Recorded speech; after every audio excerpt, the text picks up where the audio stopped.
नमस्कार दोस्तों, 23 साल के इतिहास में जब पाकिस्तान का सूपड़ा साफ हुआ, बांग्लादेश ने उनके घर में जाकर हराया तो पाकिस्तान को अपनी औकात याद आ गई। इंग्लैंड वो पहली टीम थी जो पाकिस्तान को हरा करके 3-0 से क्लीन स्वीप करने में कामयाब रही थी। इसके अलावा कोई भी ऐसी टीम नहीं रही जो पाकिस्तान को पाकिस्तान में हरा सके। अपने घर में अजय रहने वाली टीम जो पाकिस्तान थी, वो दूसरी बार ऐसा हुआ कि कोई टीम आई और उनको क्लीन स्वीप करके चली गई। आपको बता दें, इस समय रावलपिंडी के स्टेडियम में पाकिस्तान में 2 मैचों की सीरीज खेल रही बांग्लादेश पाकिस्तान के साथ पाकिस्तान हार गया है दोनों मैचों में। पहले मैच में 10 विकेट से हारता है, दूसरे मैच में 6 विकेट से हारता है। इस पूरी टेस्ट में हीरो रहे लिटन दास, जिन्होंने पहले मैच में 7 पारी खेली, इसके बाद एक सूझबूझ की पारी खेलकर टीम को एक बेहतरीन स्कोर तक पहुंचाया। ना कि स्कोर तक पहुंचाया, बल्कि बांग्लादेश के जो गेंदबाज थे वो फाइफर मारने में कामयाब रहे। आपको जानकर हैरानी होगी कि एक ही मैच में 2-2 बार फाइबर पड़ते हैं, पहली इनिंग में और दूसरी इनिंग में। अगर सेकंड मैच की बात करते हैं तो हम आपको बता दें, दूसरे मैच के पहली इनिंग में जो फाइफर मारा मेहंदी हसन मिराज ने फाइफर मारा। दूसरे इनिंग में हसन महमूद जिन्होंने फाइफर मारा और बताया कि भैया पाकिस्तान वालों, तुम अपनी औकात जान लो, तुम्हें तुम्हारे घर में हरा सकते तो क्या कंडीशन होगी तुम्हारी। इसके अलावा बांग्लादेश के नाहिद राना जिन्होंने 4 विकेट लिए और तस्कीन अहमद ने 3 विकेट निकाले। जब पाकिस्तान के इतने विकेट जा रहे थे तो पाकिस्तान वाले आते थे,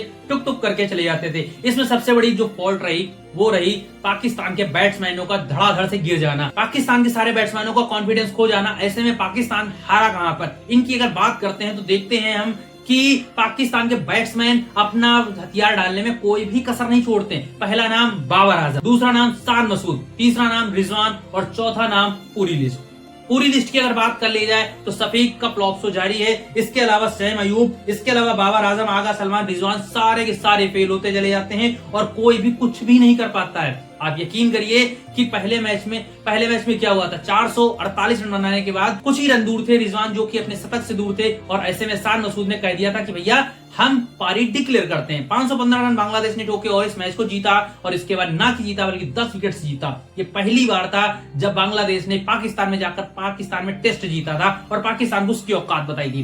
पाकिस्तान को इसके बाद भी समझ में नहीं आया। पाकिस्तान के प्रीमियम बॉलर शाहीन शाह अफरीदी नसीम शाह को बाहर बैठाया और इसके बाद पाकिस्तान सेकंड मैच खेलने आया। सेकंड मैच का अगर हाल आपको बताते हैं, पाकिस्तान पहले बैटिंग करने उतरता, 274 रन बनाता है। पाकिस्तान के बॉलर्स इनको ले जाकर के सीधे 262 के स्कोर पर रोक देते हैं। 262 कैसे बने थे, इसका अगर एक्सप्लेनेशन करते हैं, पाते हैं हम कि बांग्लादेश की जो कंडीशन थी वो 26 रन पर 6 विकेट थे।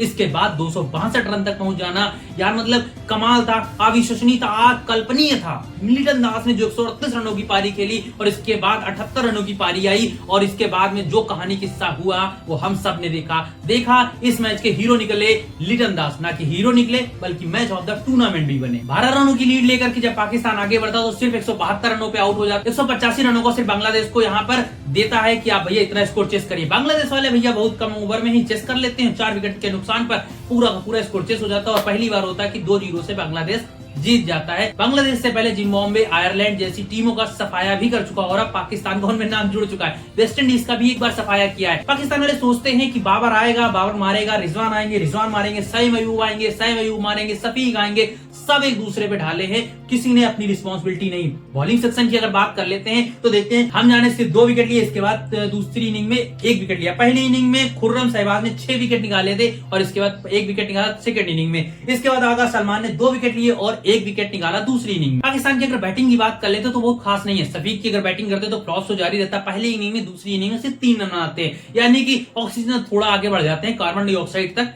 इसके आगे नहीं बढ़ पाते हैं। सेकंड ऑप्शन आते हैं सैम अयूब, पहले इनिंग में 58 रनों की पारी खेली, इसके बाद 20 रनों की पारी खेली। इसके बाद आते हैं शान मसूद पे, जो कि इस टीम के कप्तान है और इनके नाम अनचाहा रिकॉर्ड हो गया है कि आपकी कप्तानी में टीम हार गई है। इन्होंने मैच के पहली इनिंग में 57 रनों की पारी खेली और साथ ही साथ 28 रनों की सेकंड इनिंग में पारी खेली। आते हैं अपने सबसे चहेते बैट्समैन बाबर आजम, किंग या काहे का किंग, केन भी नहीं है, मतलब सोचिए बाबर आजम से बहुत सारी एक्सपेक्टेशन थी। इसके बाद इन्होंने 31 रन बनाए पहली इनिंग में।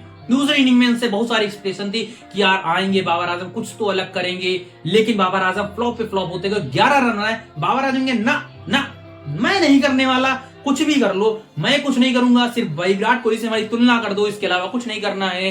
विराट कोहली के बराबर हम पहुंच गए, हमारी जिंदगी यहीं से मोक्ष की प्राप्ति हो जाएगी, बस इससे ज्यादा कुछ नहीं होगा। इसके बाद में अगर बात करते हैं आगा सलमान की तो 54 रन उन्होंने पहली इनिंग में बनाए, दूसरी इनिंग में 47 और रिजवान ने 29 पहली इनिंग में और 43 दूसरी इनिंग में। ये रही पाकिस्तान की बैटिंग। अगर बांग्लादेश की बात करते हैं तो देखिए डोमिनेशन कितना खतरनाक रहा। बांग्लादेश में पहले 138 रनों की पारी तो इनकी खतरनाक वाली थी, फिर मेहंदी हसन मिराज ने 78 रनों की पारी खेली। इसके बाद सेकेंड इनिंग में जाकिर हसन 40 रनों की पारी खेलते हैं, सद्दाम 24 रनों की पारी खेलते हैं, शांतो पहली इनिंग में 3 रन बनाते हैं जो कि कप्तान है बांग्लादेश के, और दूसरी इनिंग में 38 रनों की पारी खेलते हैं। सिर्फ 4 विकेट गिरते हैं और बांग्लादेश वाले आराम से 185 रनों का स्कोर पा लेते हैं। यहीं से बांग्लादेश 6 विकेट से मैच जीत जाता है। पाकिस्तान वालों को औकात याद आ गई थी जब यूएसए जैसी टीम हरा रही थी तो ये तो देश से बाहर हो रहा था, T20 वर्ल्ड कप में हो रहा था। लेकिन इसके बाद में यहाँ पर देखते हैं कि बांग्लादेश इनको इनके घर में पेल के चली गई। एक समय था जब बाबर आजम ने 50 मारा था, वो जमाना था, इमरान खान प्रधानमंत्री थे, बीजेपी के पास जो सीटें थी, एक्स का नाम ट्विटर हुआ करता था, इसके अलावा जीटी चैंपियन हुआ करती, हार्दिक पांड्या कप्तान हुआ करते थे। ऐसे समय में बाबर आजम ने 50 मारा था, 16 मैचेस 32 पारियां और एक भी अर्धशतक नहीं, शतक तो दूर की बात है। ऐसे में बाबर आजम क्या काहे का किंग है, इस बात का आप जवाब दीजिए। फिलहाल पाकिस्तान हार चुका है, 23 साल का जो अपना इन्होंने इतिहास बनाया था वो तो इन्होंने गंवा दिया। फिलहाल आपको क्या लगता है कमेंट सेक्शन में लिख के बताइएगा, पूरे के पूरे मैटर पे अपनी राय जरूर दीजिएगा। फिलहाल दोस्तों के साथ शेयर करें, मिलते हैं इस वीडियो में, तब तक के लिए जय हिंद।